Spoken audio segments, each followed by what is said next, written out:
Hello everyone, and welcome to the channel. We stand in awe of them. The works of the High Renaissance, the serene smile of the Mona Lisa, the divine agony in the Piet Fay, the brutal, shocking realism of a beheading by Caravaggio. We call these men masters, geniuses, touched by God. We imagine them in sun-drenched Florentine studios, surrounded by beauty, creating beauty.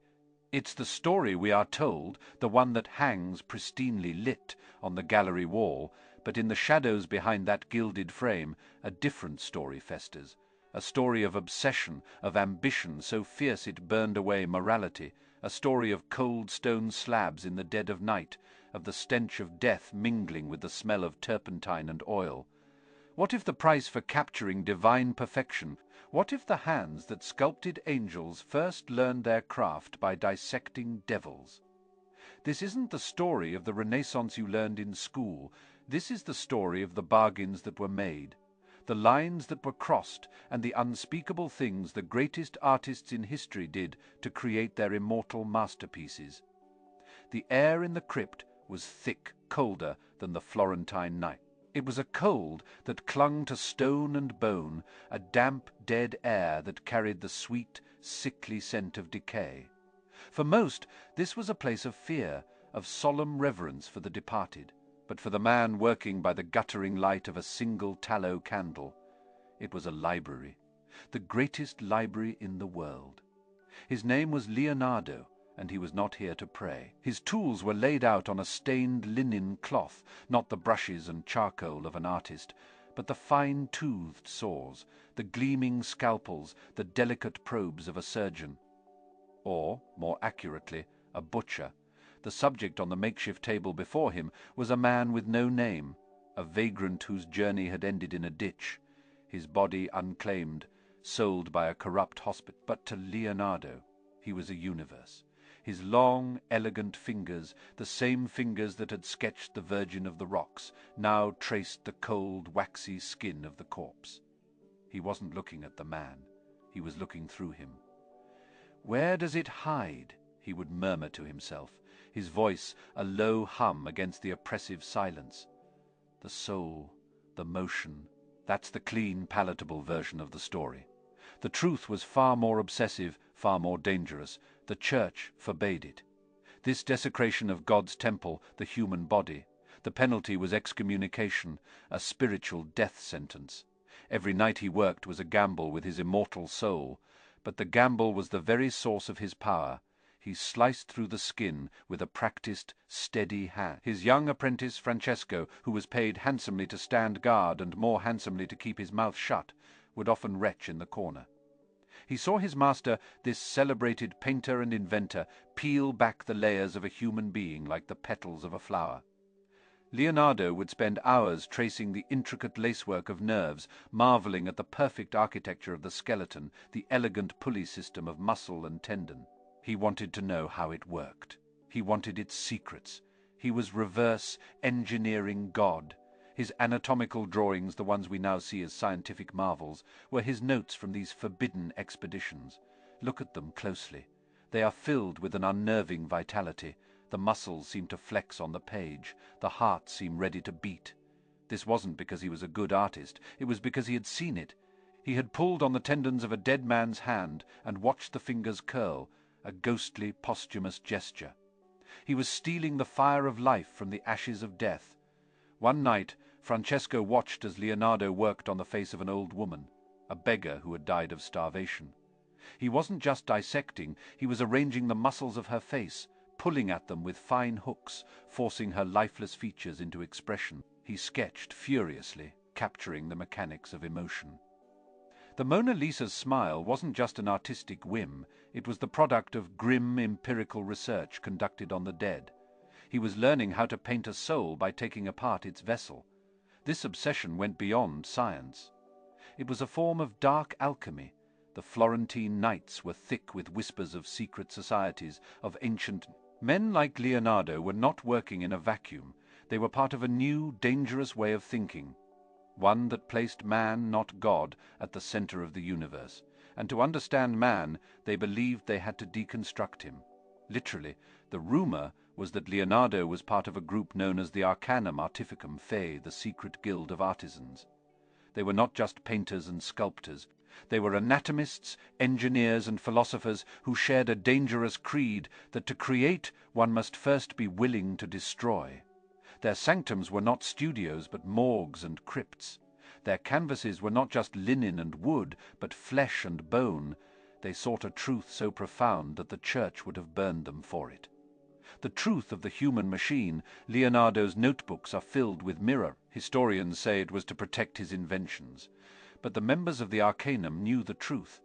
It was a symbolic act to understand the world. You had to look at it in a mirror backward from the inside out. You had to peel back the skin of reality. Leonardo's quest for knowledge was relentless. He dissected dozens of bodies over his lifetime. Men, women, children, even a pregnant woman. He charted the course of every vein, every artery. He believed that if he could map the physical body perfectly, he could find the seat of the soul, the source of life itself. He never found it, but in the process he found something else. He found a new way to paint. He could render the human form with an accuracy that felt uncanny, alive.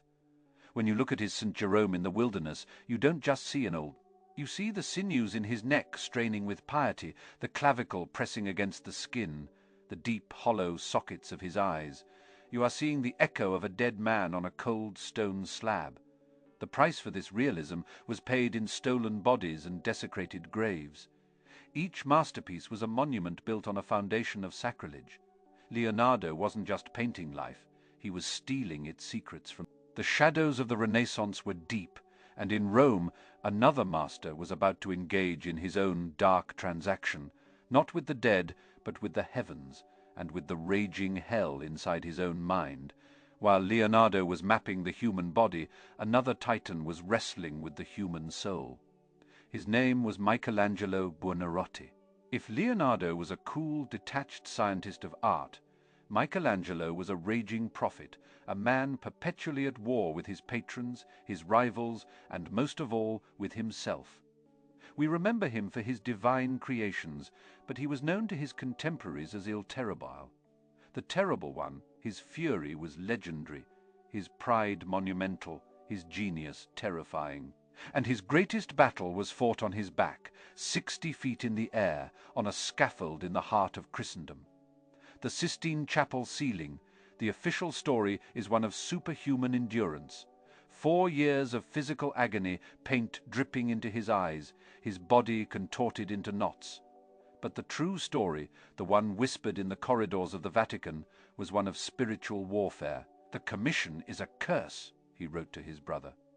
"This is not my work." He was a sculptor. He saw his art as an act of liberation, freeing the figure trapped inside the stone painting. To him was a flat, illusory trick. Pope Julius II, a warrior pope with a will as strong as Michelangelo's, forced the commission on him. It was a power struggle, a battle of titans. The chapel ceased to be a prison.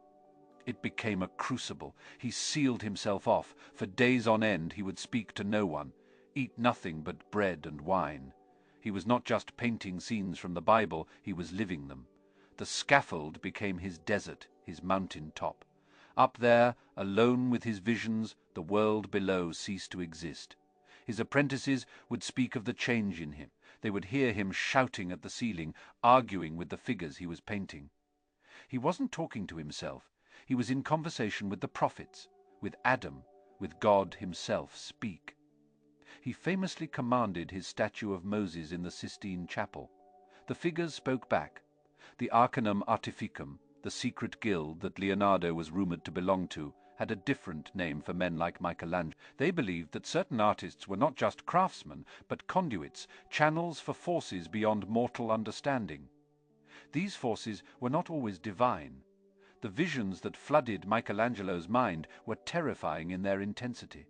He painted the great flood not from imagination, but from a place of visceral terror, as if he could feel the waters rising around him. He painted the prophets not as serene old men, but as tormented souls, burdened by the terrible weight of divine knowledge. Look at his Jeremiah, slumped in despair, the fate of humanity resting on his shoulders.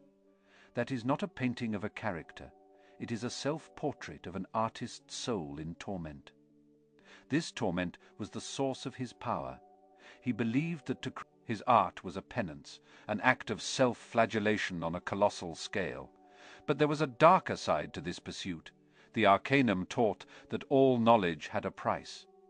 Leonardo paid his with desecration. Michelangelo paid with his sanity. And sometimes he demanded payment from others. There is a persistent, chilling legend, one that art historians dismiss, but it concerns the creation of a crucifix, a sculpture of Christ on the cross. To capture the true agony of crucifixion, the legend says Michelangelo needed more than a model posing in his studio. He needed the real thing. The story goes that he was given access to a man already condemned to death.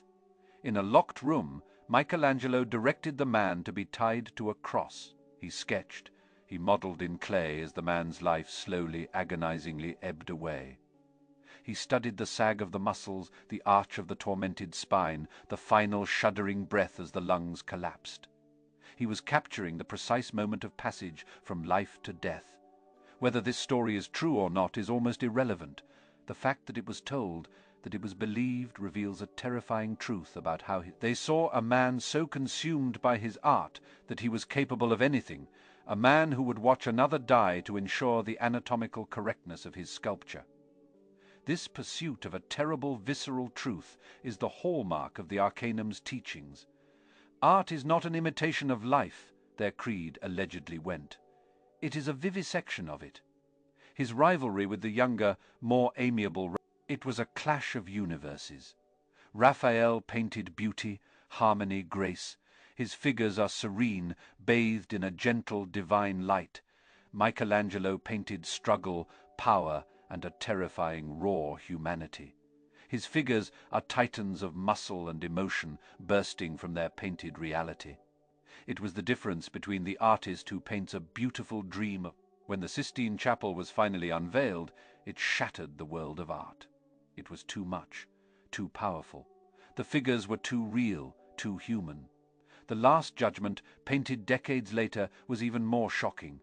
It is a swirling vortex of naked, muscular bodies, a vision of damnation so powerful that one papal official, Biagio da Cesena, declared it was fit for a public bathhouse. Michelangelo's response was swift and brutal. In the corner of the fresco, he painted Cesena himself, cast into hell with the ears of a donkey and a serpent biting his genitals. When Cesena complained to the Pope is said to have replied, "The Lord has given me power in heaven and on earth, but my authority does not extend to hell." Michelangelo had become a god in his own right, wielding his brush like a thunderbolt, casting his enemies into eternal, painted damnation. He had paid a terrible price for his art, and in doing so he had seized a terrible power. But his torment was largely internal. He warred with himself, with his God, with his visions. The next generation of artists, inspired by his terrifying realism, but lacking his spiritual discipline, would take this darkness out of the studio and into the streets. The violence would no longer be confined to the canvas. The blood was about to become real. If you are finding this journey into the shadows of art history compelling, take a moment to hit that subscribe button and give this video a like. It helps us. Now, let's head into the blood-soaked streets of Rome where our next master awaits. The Rome of the late 16th century was a city of glorious contradictions. It was the heart of the Catholic faith, a city of magnificent churches and pious pilgrims. It was also a city of slums, of cutthroats, courtesans, and mercenaries. Brawls were a nightly occurrence, and the average man carried a sword as casually as we carry. Life was cheap. It was in this violent, feverish city that the teachings of the Arcanum Artificum found their most volatile and brilliant vessel. His name was Michelangelo Merisi, but the world would know him by the name of his hometown, Caravaggio. Caravaggio was not like Leonardo, the refined intellectual, or Michelangelo, the tormented ascetic. He was a creature of the streets. He was constantly in trouble with the law, fleeing one city for another with a price on his head, and he was, without question, one of the most revolutionary painters who ever lived. He didn't just break the rules of art, he shattered them and ground the pieces into the dirt. The art of his time was idealized, noble, and clean. Caravaggio's art was dirty, brutal, and terrifyingly real. He dragged divinity down. His models were not aristocrats or idealized beauties. They were the people he knew, the prostitutes, the beggars, the street toughs, the card sharps. He painted the Virgin Mary with the face of a known courtesan, her feet dirty, her expression weary. He painted saints as gnarled old men with calloused hands and wrinkled brows. This was shocking enough, but it was his use of light and shadow that truly changed everything. But for Caravaggio, it wasn't an artistic technique. It was the philosophy of his life. His paintings are voids of absolute blackness, from which figures emerge, violently illuminated by a single raking light source. This was the world as he saw it, moments of brutal clarity in an overwhelming darkness. The Arcanum believed that truth was found at the extremes, not in the gentle gray. Caravaggio was their poster child. He lived in the extremes. His life was a chaotic mess of drunken brawls, arguments over women, and gambling debts. He was a man possessed by his demonio, his personal demon, but in the studio that demon was transformed into a muse. He didn't make preparatory sketches. He attacked the canvas directly, painting with a speed and ferocity that stunned his contemporaries. He worked from life, arranging his motley crew of models in his dark cellar studio, manipulating a single lantern to create the dramatic lighting he craved. The violence of his life bled directly onto his canvas. It wasn't an inspiration, it was a transcription. In 1606, after an argument over a tennis match, a long simmering feud with a man named Ranuccio Tomassoni exploded.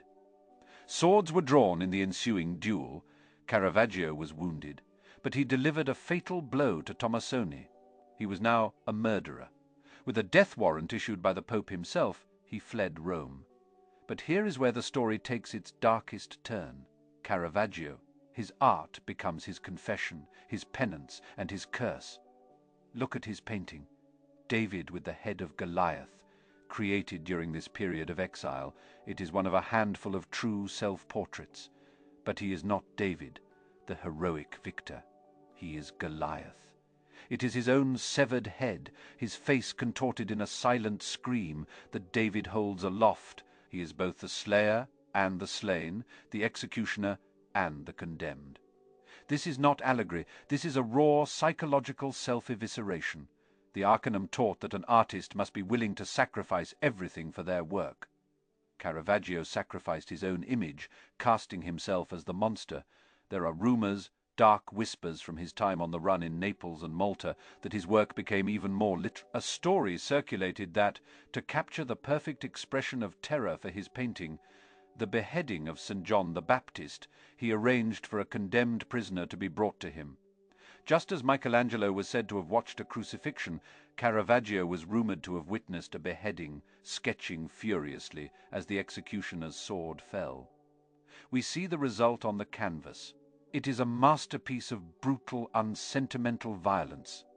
The executioner is not a monster, but a workman, calmly sawing at the last bits of sinew connecting the head to the body. A servant girl holds out a platter, ready to receive the head, her expression one of bored impatience. This is not the noble martyrdom of earlier paintings. This is murder as a mundane. The blood in his paintings looks real because he had seen real blood spilled, had spilled it himself. The darkness in his canvases was not just a lack of light, it was a moral vacuum, the abyss he saw in his own soul. He used his art as a plea for pardon, sending paintings back to powerful figures in Rome, hoping his genius could buy his freedom. In Salome with the head of John the Baptist, the head on the platter is one. He is offering up his own damnation as a work of art, a desperate, brilliant plea for mercy. The ultimate teaching of the Arcanum Artificum was this: the veil between life and art is thin, and the greatest artists are those who dare to tear it down. Leonardo tore it down by dissecting the dead to understand the living.